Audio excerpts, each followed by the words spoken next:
I've always been a bit of a night owl, and living in a city that truly never sleeps meant there was always something to do, even in the early hours. My usual haunt was this old dimly lit diner on the edge of downtown. It wasn't anything fancy, just good coffee, decent pie, and a quiet booth where I could read or write without interruption. Most nights it was just me, the cook in the back, and the lone waitress, Maria, who knew my order by heart. One particularly foggy Tuesday, I was there later than usual, maybe 3 a.m. The fog was so thick you could almost taste it, muffling the usual city hum to an eerie silence. I was the only customer, and Maria was wiping down the counter, her movements slow and tired. The bell above the door chimed softly, and a man walked in. He was tall, dressed in a dark, oversized trench coat, and wearing a wide-brimmed hat that obscured his face. He moved with a strange, deliberate slowness, like he was wading through treacle. Maria, usually quick to greet newcomers, just froze, her rag hovering over the counter. He didn't say anything, just walked past the empty booths and sat down at the very last one, tucked away in the deepest shadow. He didn't even take off his hat. Maria eventually snapped out of it and walked over to his booth, her steps hesitant. "Can I get you anything?" she asked, her voice a little higher than usual. He didn't reply immediately. I watched him from my booth, feeling a prickle of unease. He leaned forward slightly, and I thought I saw a glint of something under the brim of his hat, not eyes, but something else, almost reflective. Then his voice came, a low, raspy whisper that seemed to fill the silent diner. "I'm just waiting." Maria swallowed hard. "Waiting for someone," he rasped, "who's going to arrive very soon." Maria, clearly uncomfortable, just nodded and retreated to the counter. She kept glancing at him, then at me, then at the door. I tried to go back to my book, but I couldn't focus. The air in the diner felt heavy, charged with an unspoken tension. Minutes crawled by. The man in the trench coat remained motionless, a dark silhouette in the shadows. The fog outside seemed to press in closer against the windows. Maria was now just standing by the coffee machine, polishing the same spot over and over.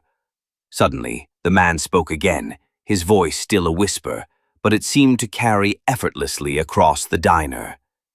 "She's almost here." Maria gasped softly. I looked up. The street outside was still empty, shrouded in thick fog. Who was she? And how did he know? Then I heard it. A faint, almost imperceptible sound, like something scratching against the glass of the diner door. It was so light, I almost convinced myself it was the wind. But then it came again, a little louder, more deliberate. Scritch, scritch, scritch. Maria's eyes were wide with fear. She looked at the door, then back at the man, who was still perfectly still in his booth. The scratching continued, steady and relentless. It sounded like fingernails or something bony dragging across the glass. No one was visible through the foggy windows. The man in the trench coat slowly, almost imperceptibly raised a hand. He pointed a long, gloved finger towards the diner door. "She's here," he whispered, a hint of something that sounded like satisfaction in his voice. Just as he said that, the scratching stopped. There was a moment of absolute silence, so profound it was deafening. Then, a single, sharp rap echoed through the diner. It wasn't a knock. It was like something hard and heavy had struck the glass. The glass didn't shatter, but it vibrated, a low hum filling the air. Maria let out a small whimper. I felt a cold sweat break out on my forehead. We were both staring at the door, paralyzed. The man in the booth began to slowly, deliberately stand up. His movements were still unnaturally fluid, like a ripple in dark water. As he rose, I noticed something else about him. His coat, though heavy, didn't quite seem to drape naturally. It was almost as if it was hiding something, or nothing. He started to walk towards the door, his footsteps making no sound on the linoleum floor. Maria was pressed against the coffee machine, her hand clamped over her mouth. I couldn't move. I just watched him, a growing dread tightening its grip on my chest. He reached the door, and without hesitation, he reached out his gloved hand towards the handle. His back was to us now. The fog outside swirled, making it impossible to see anything beyond the glass. Just as his hand touched the metal, the glass of the door fogged over from the outside, almost instantly. It wasn't the natural fog from the street. This was different, thicker, like a white cloud had suddenly condensed on the pane. And in that cloud, a faint dark shape began to form. It looked like a handprint, impossibly long and skeletal, pressing against the glass. The man in the trench coat paused, his hand still on the door handle. He slowly turned his head, just enough so that I could see a sliver of the space under his hat. And there, where his eyes should have been, was only an impenetrable, inky blackness. He then pulled the door open, and as he sweet, the fog outside didn't clear. It seemed to swirl into the diner, tendrils of white mist snaking along the floor.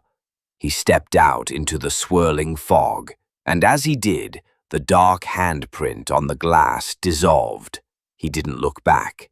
The door swung shut behind him with a soft click, leaving Maria and me alone in the sudden silence. We stayed like that for a long time, not moving, not speaking. The diner was quiet again, but the air still felt icy cold, and the metallic scent lingered. Maria was trembling. I was too. Eventually, the sun began to rise, slowly burning off the fog. The diner looked normal again, bathed in the pale morning light. But neither of us could forget what we had seen or felt.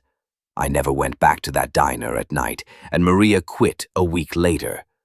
Sometimes, when the fog rolls in thick and heavy, I still smell that metallic scent, and I wonder who she was, and if the man in the trench coat is still waiting for someone, somewhere.